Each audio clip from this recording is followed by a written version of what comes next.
100 years ago, on March 22nd, 1920, the hallways of the old state capitol building downtown were buzzing with anticipation.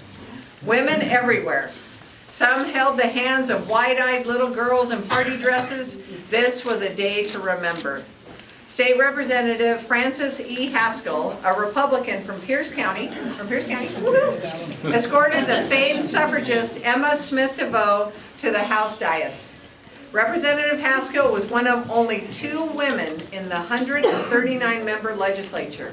It was her honor to introduce a resolution, okay, this might even get me a little teary as I look around at some of you, of the ratification of the 19th Amendment to the Constitution of the United States. This is what she said, and this is a part that will probably get me teary.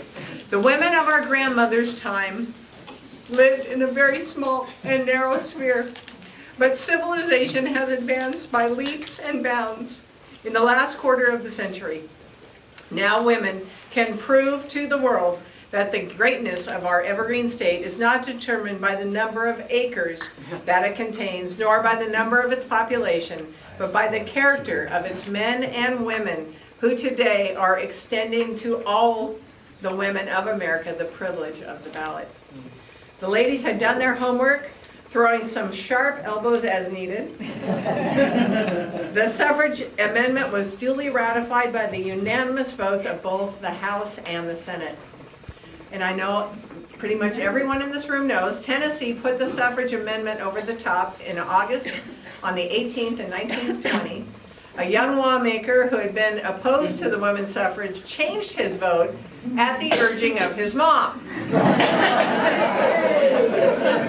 I knew that a mother's advice is always safest for a boy to follow, he told reporters. Well, we all know the rest of the story. Washington women, with the help of some righteous men of the time, were ahead of the curve. Way ahead. They won the right to vote, the cornerstone of our participatory democracy, a decade earlier on November 8, 1910.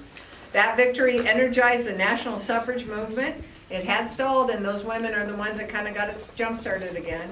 And it created role models for generations to come. This remarkable book and exhibit celebrate that legacy. With us today are some of the remarkable Washington women spotlighted in Ahead of the Curve. It is such an honor to welcome Governor Chris Gregoire.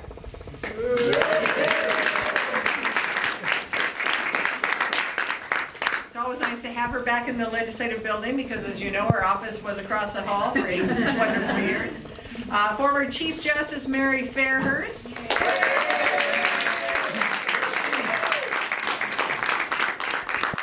And her successor, Deborah Stevens.